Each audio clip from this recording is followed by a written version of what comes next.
Terry from lowvision.co.uk, and today I just want to talk to you a little bit about the blind and disabled travel pass. So if you're registered blind or entitled to be registered as blind, bus travel within West Yorkshire is completely free of charge. So any time of day or night, including weekends and bank holidays, you travel on the bus within West Yorkshire free of charge. Outside of West Yorkshire and throughout the rest of England, then it's free travel after 9:30 in the morning. If you're registered partially sighted or disabled, then it's exactly the same, except there's no free travel at all, even within West Yorkshire, before 9:30 in the morning. So travel after 9:30 in the morning, and it's free of charge for you if you're registered partially sighted or disabled. I use the buses all the time now since losing my driving license due to losing my sight. And I have to say, we have a really good bus service within the UK. So it's an excellent option for us for travelling and getting around and giving us that little bit of independence back. If you want to travel by train, then there are some bigger differences between having a blind travel card or a partially sighted disabled travel card. So if you're registered as blind or entitled to be registered as blind and travel on the train within West Yorkshire, it's completely free of charge regardless of the time of day or night, including weekends and bank holidays. If you're partially sighted or disabled, then here's the difference. Travel is outside of peak hours. So that means travelling between 9:30 and 4 o'clock or after 6:30. Times outside of this are classed as peak travel, and you're not entitled to a discretion on that. So the fares that you will pay during off-peak hours, if you're partially sighted or disabled, is half fare. So it's still a considerable saving, and it's a good option to use. A little later on, perhaps in the next video, I'll talk about another card that you can use in conjunction with this travel card that will reduce your fares when travelling outside of West Yorkshire. You may also be entitled to the companion element on your travel card. Usually this is if you've got something like the higher rate of mobility on a personal independent payment, so PIP, or you are registered blind or entitled to be registered as blind.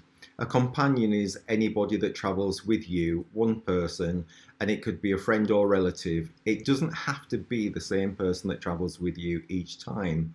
And also, the companion cannot use the card to travel without you. So it's only valid when they're traveling with you. In essence, they get the same concession as you. So within West Yorkshire, if you're registered blind, then they'll get free travel. If you're registered partially sighted, they'll get the half travel on trains, just as you do. It's a little bit difficult outside of West Yorkshire. So West Yorkshire includes things like York, North Yorkshire, South Yorkshire, East Riding of Yorkshire and Hull. So outside of those areas, the companion may have to pay the return fare back to West Yorkshire. So for example, it would be free travel for the companion and you to travel between Leeds to Manchester, but from Manchester back to Leeds, they would have to pay that portion of the journey for their fare. Once they cross the boundary back into West Yorkshire, then it's free. After saying that, I have to say that wherever I've travelled, the companion has always got the same concession as me, whether it's outside of West Yorkshire or not. So I think it does depend sometimes, but the companion element is a really good concession. The eligibility criteria for the travel card, for a blind travel card, then obviously you have to either be registered as blind or entitled to be registered as blind.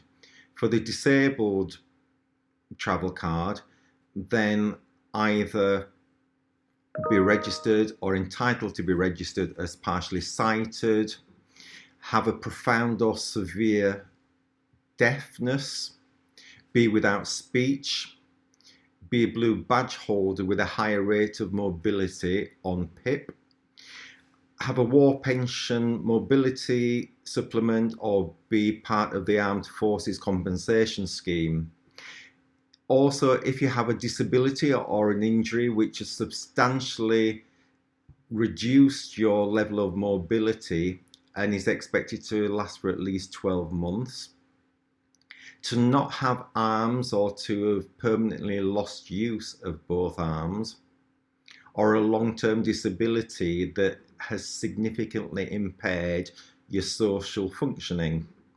Mental illness, however, isn't an eligible criteria for the travel card unless it severely impacts your possibility of being given a driving license. Applying for the card is really easy. You can either apply online and you'll just need to attach a recent photograph of yourself and a copy of your proof of eligibility.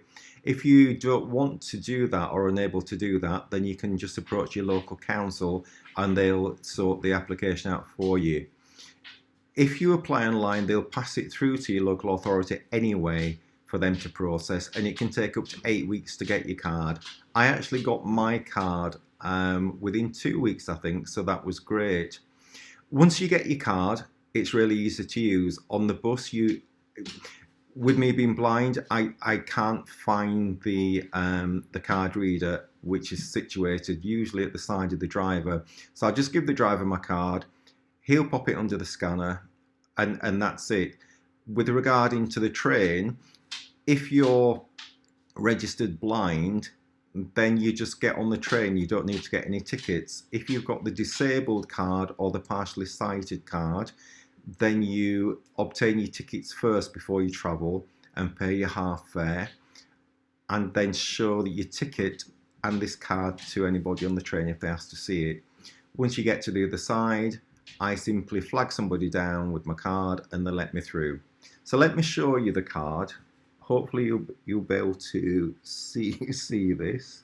I can't really see that. You'll notice, hopefully, on my card that there's the eye symbol just there. And that just shows to people, to the train conductors, to the bus drivers, that I'm registered blind. So therefore, my travel is free. Also, on mine, you'll see the C+ symbol. And that just indicates that also I've got the travel companion element to the card as well. So people won't charge for the companion.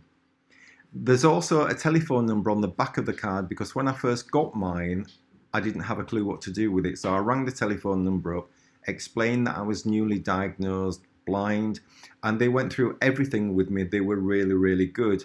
So if you're unsure about anything at all, ring the number and they'll tell you. They will even help you to plan your journeys. It's a brilliant service. I hope you found this video useful, and I'll put links to anything that I think you may find useful as well, like the eligibility criteria, how to apply online, the link for that, and anything else that I think is relevant. If you've got any questions or anything like that, or any comments, please pop them down below and I'll get back to you. And in the next video, I'll talk about another card which you can use in conjunction with this one if you're travelling outside of West Yorkshire, and hopefully that will allow you to reduce your fares somewhat as well. Take care, and I'll see you soon.